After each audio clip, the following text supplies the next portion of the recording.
So I've had so many questions about math manipulatives and where I'm getting things and what type to buy. And so I wanted to make a video where I'm just going to show you what's in my math bin. So for starters, what's a math bin? This is a math bin. It's literally just a plastic bin where I keep all of our stuff that we use for math. It's made a huge difference for me. I throw things in there as I buy them or find them and keep it in one place. So even common household items that we use for other things, I keep some of them in here so that when we go to do math, I can find it very quickly and I'm not searching all over the house. Let's see what's inside. I'm gonna start by showing you the items that are sort of math specific. And if you are using Apologia Math, in the teaching guide, the last page is everything that you use for the whole year. And we always put the, what I call math specific items right at the top. Those are things that you probably don't use for anything else besides teaching math and you needed to buy them. So right here, and I'll show you which math specific items are in my bin. The first one is not actually in the bin because it doesn't fit. It's my set of base 10 blocks. I'm a little bit obsessed with these. They are so good for teaching, especially second grade, addition and subtraction skills. You can use them for a lot of things. So what they are is they're just blocks that model place value. So this little one is 1, and then the rods, we call them, represents 10. So actually 10 of these, you can fit it on like this, or you can actually stick them together vertically like this to kind of make a rod. It just helps keep kids visualize that 10 ones will make a 10 rod.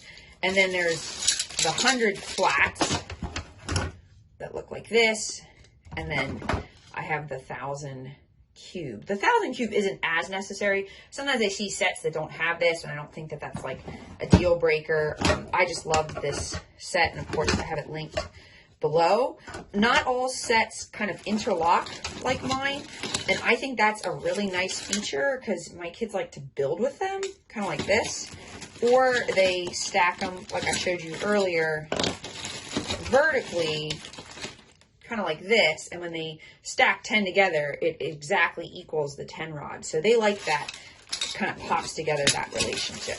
So those are the base 10 blocks. You can use these for so much. I think this is definitely a good investment when teaching elementary mathematics. Something else that doesn't fit in my bin is my set of 3D shapes. This is the one I have. I like it because there are these like holes. So you can actually do cool things with sand or water, showing the relationship. So for instance, this pyramid has the same base as the cube. I'll put this so you can kind of see it better. See how it's up against here. See how it has the same base. So the relationship is 1/3 to this. And so you can actually take 3 of these and like pour it into the cube and show that the volume, like the volume relationship. Not essential though, especially in the younger grades. So lots of families skip buying a 3D shaped set and they just use like wooden blocks that they had, or, you know, 3D shapes from something else. So we've gotten a lot of use out of this. So I think it's been great, but you don't absolutely have to buy this. I want to show you pattern blocks. So pattern blocks are just these shapes like this. They come, you can get wooden ones, plastic ones, metal ones. I have wooden ones. What's cool about them is they fit together.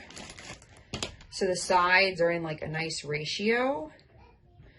They're really fun to play with, but you can also use them to like teach fractions, measurement, all kinds of things. There's all kinds of designs you can make. There's a lot of different sets you can buy. I like that we have these wooden ones because they're just a little nicer, the touch and feel. And then I actually bought, this is the set that we have, and it comes with a magnetic board. So this is not essential that you have for mathematics, but it's nice in my house because when my preschooler plays with this, they stick. And so I thought it was worth it, you know, to get this, but that's up to you.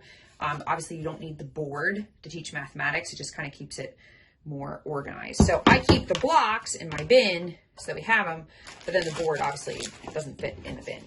Okay, a few other math specific things. Linking cubes. Oh my word, I love linking cubes. These are our linking cubes. What are linking cubes? They're just cubes that connect, okay? So sometimes they're called snap cubes. They stick together like this. So they're really nice for teaching addition. If you're doing like 3 plus 2 and kids build a tower, it just has that really great touch and feel. I also love them for subtraction. So you have 10, we're going to take away 3, how many remain, and kids can count. It's just the right size for elementary students to work with. The set that I have is 10 colors, 10 of each color. We are always missing a couple, but this has worked great for us. You can also use them for like area and perimeter. So you can build like rectangles and then you can count up the perimeter and the area. You can use them to teach measurement, where you measure like how many linking cubes tall is this. So many different things with those. These are inch squares. This is another one where like you don't need to buy these. You could make them, but I have found these to be really worth it. I did buy this large set because I was teaching co-op, but we've used them for so many things. We've used them as counters. The main reason I bought them originally is for area and perimeter. So my kids will build a shape out of them. They normally do some type of pattern. They don't just do random colors like this. That would drive them crazy. And this is so much easier for kids to find the area because they're just counting up the square inches, but also the perimeter. And perimeter is harder for kids than area typically. So it really helped with that. I've also used them for factors. How do I do that? Well, so I'll give kids a number of squares. So here I have 12. And I'll say, how many different rectangles can you build? So this is a 3 by 4. Okay, this is a 12 by 1, right? This is a 2 by 6. And so they're finding the factors using these. So that's why there's more that you can do with these than you might think. As you get a little bit farther up in elementary, 3rd grade, even maybe 4th grade, you want fraction tiles. These are very inexpensive and so worth it.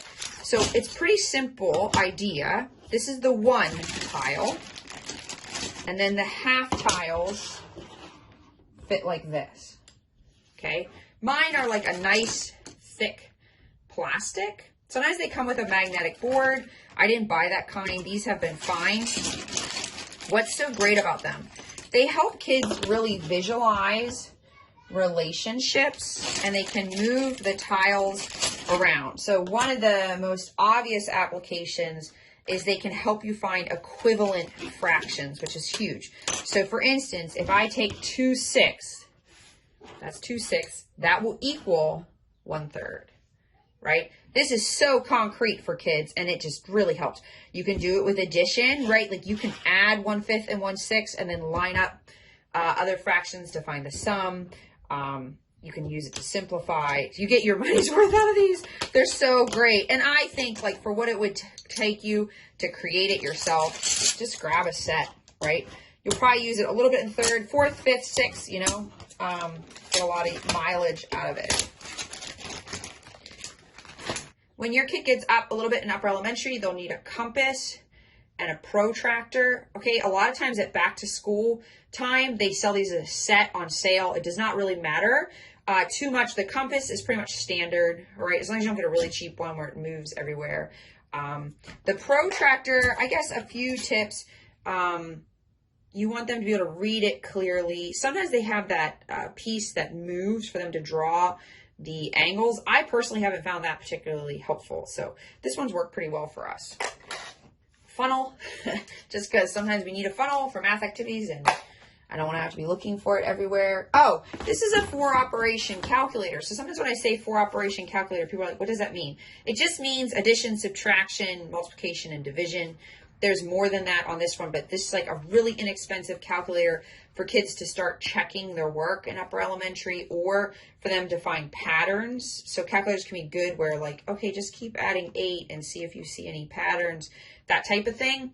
They need a calculator for.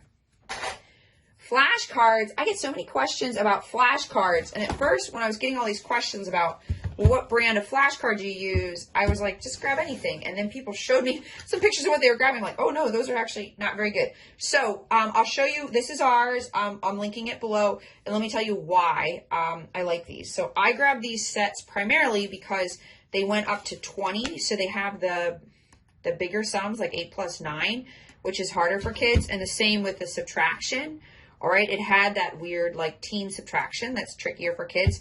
The other reason I liked this is because of the design. So when kids are learning multiplication, addition, subtraction facts, you don't want to give them more challenges than they need. So see how this is just a very clean design? And then the answer is on the back, all right? So it's just really easy for them to read. It doesn't have to be vertical. Sometimes I actually intentionally give my kids some flashcards vertical and then some where it's like the fact going horizontal so that they can do it both ways. These are my addition and subtraction. I have a different brand. This is what I use for multiplication. For division, I actually have 2 sets. I grabbed this set so that my kids would be familiar with that division sign. And then I have another set that uses, you know, the one line with the 2 dots. Because then if I interchange the sets, they're good and they can recognize different notation. When we do this multiplication, almost all sets go up to 12, but I don't have kids memorize beyond 10 times 10. They can learn their 11s and learn their 12s if they want to, but it's not essential. As long as they know up through the 10s, they're good. All right, now, in addition to store-bought flashcards, I have made homemade flashcards. I have note cards in here in case I want to just make my own. This is good if there's like certain facts they're struggling with, like say maybe just the 6s with their multiplication facts. Sometimes it's faster to just make your own than to try to find all the 6s and pull those out. The other thing is sometimes it's nice to have a clean back and not have anything on the other side. So these I got a printable off Teachers Pay Teachers, and I laminated them and cut them out because one of my kids was kind of struggling with the addition, and we wanted to play some games like sort of modeled off of Go Fish or modeled off of Rummy.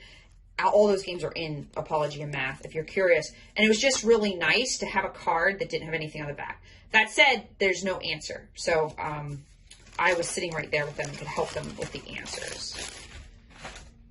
Uno cards. I love Uno cards. There's so many games you can play with them. Why I like Uno cards is because the numerals are nice and big, and you do get the 0. I don't know if I have a 0 in this bunch, but it's nice to have a 0 for kids to practice with.